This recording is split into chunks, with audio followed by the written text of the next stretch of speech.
Giorgio Chiozzi, conservatore di ordine e teologia del Museo di Storia Naturale di Milano, quindi dagli uccelli ai pesci. È vero che anche i pesci sono di tre dimensioni, però sono successi.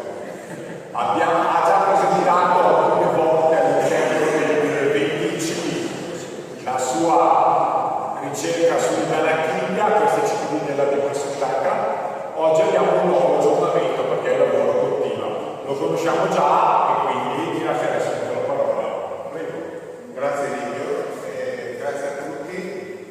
Per me è un piacere essere qui oggi. Io sono socio dell'AIC da qualche anno e devo dire che la mia ricerca sull'anarchia è partita, come diceva Livio, dai miei interessi ornitologici, perché i miei viaggi in Eritrea, dove ho iniziato a osservare questa specie, sono partiti proprio in seguito a una ricerca su una specie di uccelli che vive sulle isole dell'Eritrea, e da lì è stato tutto questo interesse. All'AIC sono particolarmente affezionato anche perché avete contribuito, o adesso potrei dire abbiamo contribuito anche economicamente al mio dottorato di ricerca con una piccola donazione fatta ai tempi di presidente della Repubblica Marina. Non è una per mandare avanti c'è un sistema, devo parlare. Se qualcuno telefonando devi fare con la freccetta, se non c'è qualcuno che ti presta un telecomando. Ti serve uno schiavo? Sai che sarei nato da lui? Che non c'è. Non c'è No, Se ti metti te, mi ammazza, è nessuno c'ha. che non so se si sta.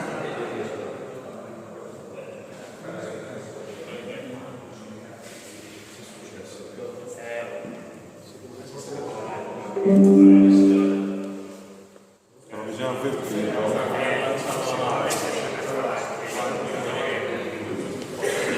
Bisogna dirglielo. allora, scusate il conveniente. Adesso vediamo se è ancora a posto.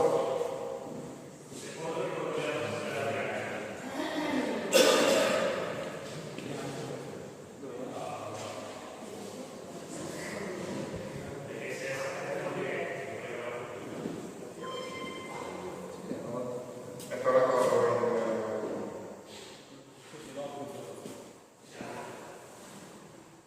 Ok, grazie. Vabbè, sono cose che succedono.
chiedere questo approccio da saltare. Io normalmente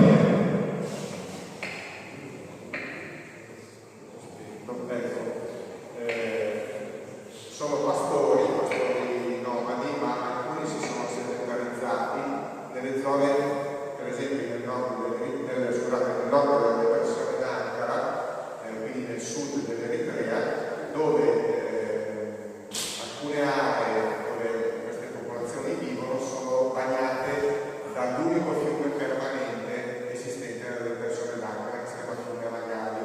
Vi ricordate che questo fiume è abbastanza interessante quando la nazione. Gli Afar sono anche famigerati, almeno lo erano in passato, per essere un popolo estremamente battagliero, che difendeva con molta tenacia e direi anche ferocia il suo territorio. Erano collezionisti di genitali maschili che tagliavano ai malcapitati, facendo il dono poi alle signorine del villaggio, a segno di, come dire, di virilità. Esatto. Allora, questa è un'immagine di questo hanno fatto le spese diversi nostri connazionali dell'Ottocento, quindi anche il famoso esploratore, anzi diversi famosi esploratori pugliesi, per esempio Gustavo Bianchi e il famoso Vittorio Pollego, che hanno trovato la morte negli scontri con questi personaggi. Questa è l'immagine della depressione atlantica. Gli ambienti geologici sono veramente molto vari, dall'idea di essere un luogo totalmente privo di vita. Questa è una distesa di rocce basaltiche, come vi dicevo appunto i vulcani sono una delle costanti di questo ambiente, rocce basaltiche, adesso possiamo andare avanti, pianure alluvionali, vedete sullo sfondo c'è il letto del fiume, di acqua non se ne vede, ma vi assicuro che quando piove sull'altopiano o sulle alture che delimitano i bordi esterni della depressione, la qualità d'acqua che può arrivare è veramente contingente. Si parla di flash flood, cioè di piene lampo cosiddette, praticamente arrivano quantità enormi di acqua che percorrono molto rapidamente questi letti dei fiumi fino a sfociare al centro della depressione d'Ankara e esaurendosi lì, perché il centro della depressione d'Ankara è un bacino endoreico, che significa che l'acqua entra e non esce. Avanti. Ecco, questo è il centro della depressione d'Ankara, una pianura monotona, formata da depositi di sali, in particolare questo è un po' anche uno dei punti importanti sul tema della conservazione, quantità enormi di sali di potassio, detta potassa, che hanno uso soprattutto nell'agricoltura come fertilizzante. La malaugurata situazione della depressione d'Ankara che giorno in Eritrea è che questa potassa, questi strati di potassa sono molto superficiali, quindi rendono molto facile l'estrazione. Infatti ci sono in ballo un paio di progetti, uno in Eritrea ed uno in Etiopia, proprio destinati all'estrazione di questo minerale. Ora uno dice, vabbè, ma chi se ne frega, tanto sono in mezzo a niente, c'è soltanto una schifezza di posto. Il punto è che per fare questa lavorazione occorrono enormi quantità d'acqua, bisogna costruire strade, bisogna spaccare un sacco di territorio e in alcuni progetti poi vedremo che questi interventi vanno anche a influenzare i fiumi dove vivono le nostre figlie. Avanti.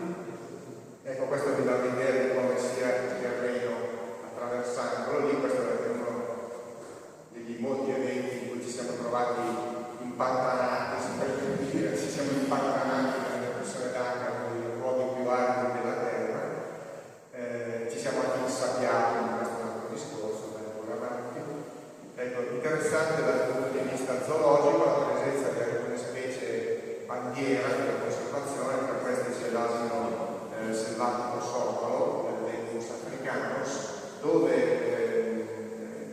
in Ancaria appunto assistiamo alla presenza di una delle popolazioni meglio conservate e numerose per l'intera specie.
poi ci sono tutta una pletora di sciacalli, molto poco capiti. Questo è uno sciacallo che io ho fatto nel mezzo del muro alluvionale fino alle Alpi, e si stava mangiando carcasse di bovini spazzati via dalla piena, cioè la piena improvvisa ha colto la manna dei bovini e li ha trascinati, li ha ammazzati. Quindi c'erano almeno qualche decina di mucche morte, questi sciacalli che erano intorno mangiandosi i resti di questi animali.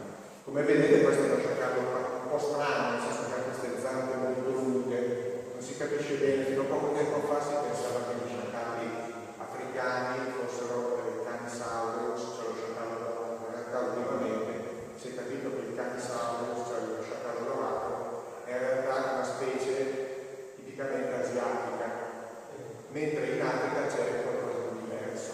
Quindi stanno studiando, c'è il Canis antus, c'è il Canis lupaster. Questo qui forse è un Canis lupaster, non lo sappiamo. Andiamo avanti. Ecco, dal punto di vista geologico vi dicevo che è una zona particolarmente attiva dal punto di vista sismico anche. Perché? Perché siamo in presenza di una cosiddetta tripla giunzione, tripla RRR, dove si toccano tre placche continentali.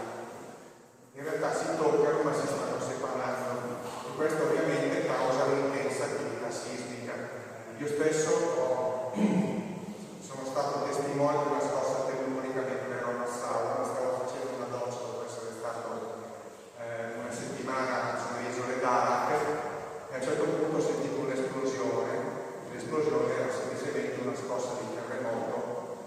A Massaua c'è stato un terremoto devastante all'inizio del Novecento che ha distrutto completamente la città, e per fortuna quella volta mi è andata abbastanza bene. Quindi, ecco, andiamo avanti. Ecco, sì, diciamo, c'è da dire anche che la depressione d'Anca, almeno per la parte più meridionale, anzi scusate, il triangolo Alfa, almeno la parte più meridionale, fa parte della grande Rift Valley, quindi quello da sotto anche i famosi laghi africani in cui sappiamo vivere centinaia di specie di pesci che ci piacciono tanto, i cicli.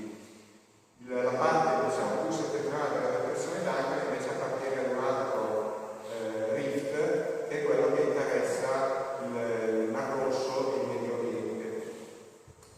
Ecco, la depressione d'Ankara è questa zona che voi vedete lì indicata in un colore un pochino più scuro. Questo è il terreno, diciamo, l'area che sottostante i 0 metri, quindi siamo a 0 metri e tutto quello che è sotto il livello del mare.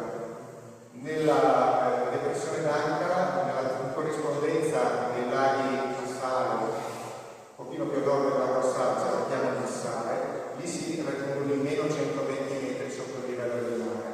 In realtà il punto più profondo della depressione d'Ankara si trova in fondo al lago Afrera, che è quel lago indicato a sud, interessante anche per i nostri studi. Si va sopra un'altra ottantina di metri, quindi si raggiungono circa i meno 200 metri sotto il livello del mare.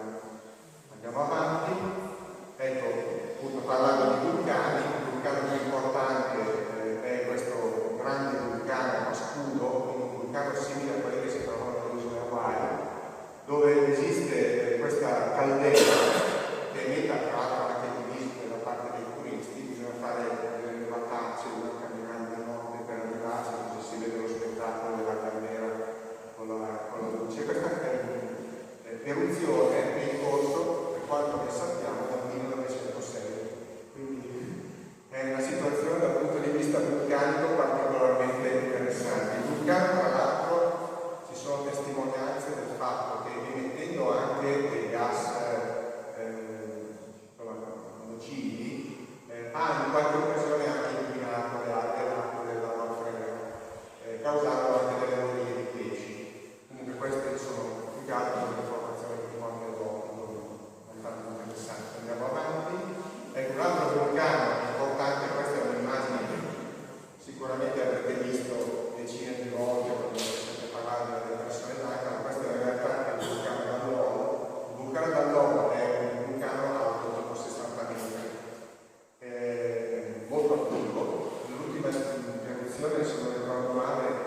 costantemente, quindi una quantità di area veramente minima rispetto all'intera estensione della depressione.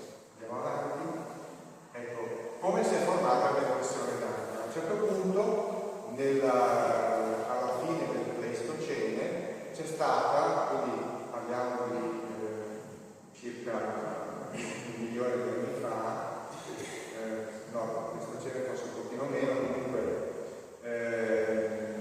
c'è stato un intenso movimento tellurico per cui un braccio di mare che collegava la depressione, scusate, un braccio di mare collegato con il Mar Rosso si è chiuso per sorgere in questo gruppo di vulcani più o meno vicino al Golfo di Zula, che è questa parte qui, e questo sorgere di questo massiccio vulcanico del Monte Aride ha bloccato praticamente l'ingresso dell'acqua.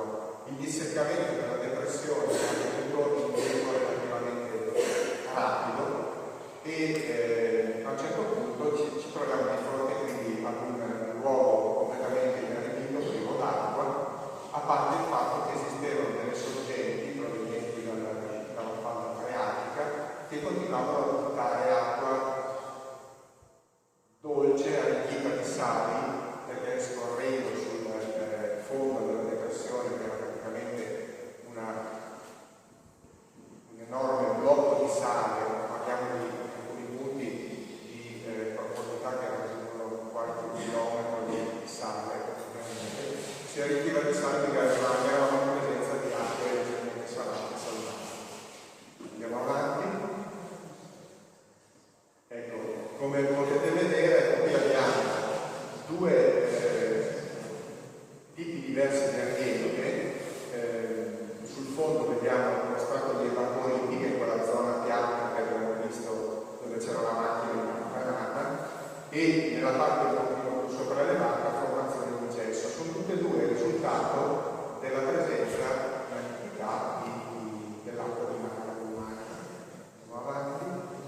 Ecco, poi abbiamo depositi alluvionali, quindi questo è una foto fatta nella stessa occasione che avevo fatto lo sciacallo di prima, con la differenza che si vede anche uno dei vulcani presenti nella depressione. Questi sono depositi alluvionali, quindi vuol dire che qui ci passa l'acqua periodicamente e poi ne parleremo avanti.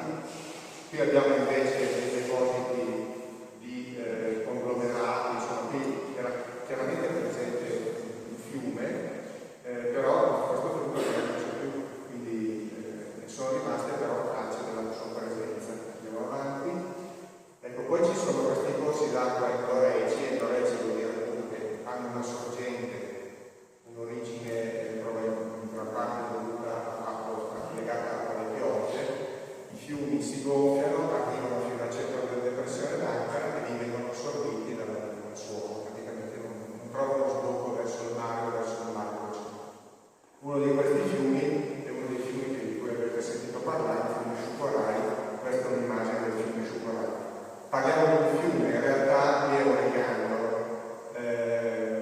Sono fiumi che formano praticamente un reticolo di tanti regani che si gonfiano e si uniscono soltanto nel momento in cui piove molto, qui eravamo in una situazione invernale, l'acqua non era molto abbondante, però in questo luogo abbiamo trovato le prime barachiglie. Andiamo avanti. Questo è un posto bellissimo, secondo me, è un occhio azzurro in mezzo al deserto, è il lago Abraitete, che è la località dove è stata raccolta la taratite di Nicolai.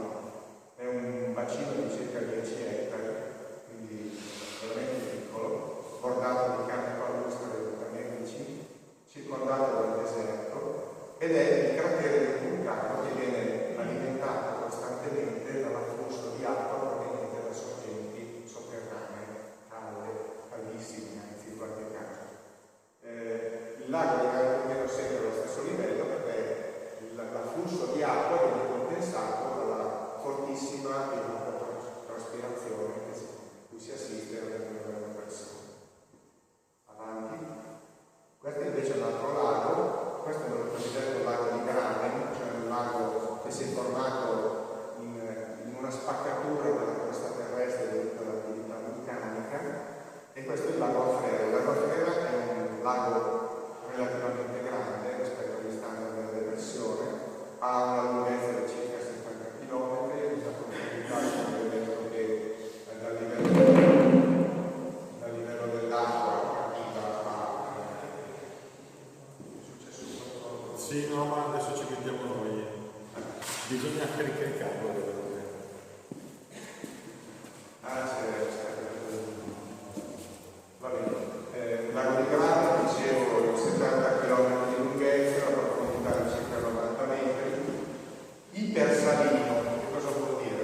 che ha una salinità superiore a quella dell'acqua di mare. In questo caso abbiamo una salinità che arriva a 4 volte quella dell'acqua di mare, anche di più, quasi 5. Andiamo avanti.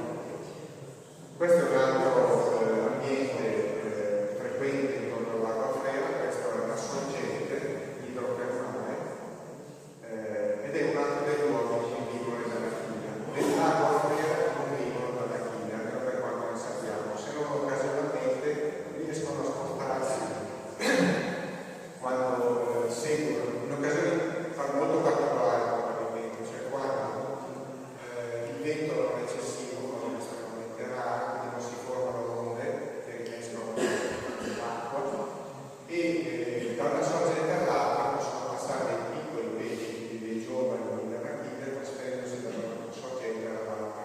Ed è quello che ipotizziamo essere successo in una delle sorgenti in cui abbiamo trovato un gruppetto di Arachide e basta, un gruppetto di giovani di Arachide, una trentina, e non sappiamo come ci siano arrivate. Molto probabilmente in questo modo. Andiamo avanti. Ecco, esplorazione della Vercaglia, interessante perché è legata anche all'osservazione delle Arachide. Il primo europeo, anzi il gruppo di europei che ha osservato la Vercaglia è il trio formato dai 3 esploratori Ludovico Nesbit, Giulio Pastore e Giuseppe Rosina, che negli anni 20 hanno deciso di fare questa pazzia di attraversare a piedi l'intera depressione d'Attica. Parliamo di un viaggio di circa 1300 km in più di 3 mesi e mezzo. Per muoversi ed evitare quello che era successo agli altri esploratori che li avevano preceduti, hanno agito in maniera molto diplomatica, anche chiedendo permessi ai vari sultani Afar, che quindi gli hanno dato dei lasciapassare per poterci arrivare indisturbati. In realtà hanno avuto dei problemi anche loro, si erano scontrati con dei briganti, chiamiamoli così, Afar, che non riconoscevano evidentemente l'autorità del sultano, ma ci sono stati anche dei morti. Quando poi sono arrivati al lago Afrera erano messi abbastanza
originale fatta dalla spedizione Franchetti, dove si vede appunto ne avevo raccolte centinaia, non so quante poi ne siano arrivate effettivamente in Italia, e quell'esemplare staccato dal gruppo è quello che è servito come modello per fare la descrizione della specie, che è stata fatta dal biologo di Genova, di Guerra, nel 1931. Ecco, poi nel 1998, nel 2001, mio amico Giuseppe De Marchi, che all'epoca abitava nel CREA, faceva l'insegnante, aveva sentito parlare di questo laghetto dove vedevano dei pesci marini. Dice, boh, andiamo a vedere che si fa presto, non è così semplice. È partita, ha organizzato una spedizione insieme a della gente del Diving Center di Massaua, che è una dipendenza del Ministero della Difesa attualmente, prima del Ministero del Turismo, non so, e comunque sono partiti anche con bombole, mucche, subacquee, eccetera, eccetera, e hanno fatto anche delle versioni, hanno fatto tutta una serie di rilevamenti, hanno prodotto un report che non aveva appunto latino scritta niente di che, dove tra l'altro ipotizzavano anche l'idea di introdurre in questo lago delle tilapie per poter fare un allevamento. Però la cosa interessante è che no, questo naturalmente era stato, come dire, criticato dal mio amico De Marchi, che però ha pensato bene di raccogliere un po' di questi pesci, ha tentato anche di allevare la smara, ma purtroppo non è facile perché in quel periodo soprattutto la corrente subiva continuamente delle interruzioni, quindi era impossibile mantenere il filtro attivo, insomma diventava, e dopo un po' li sono morti. Comunque li ha conservati, purtroppo li ha messi in acqua denaturato, quello che si usa per disinfettare, e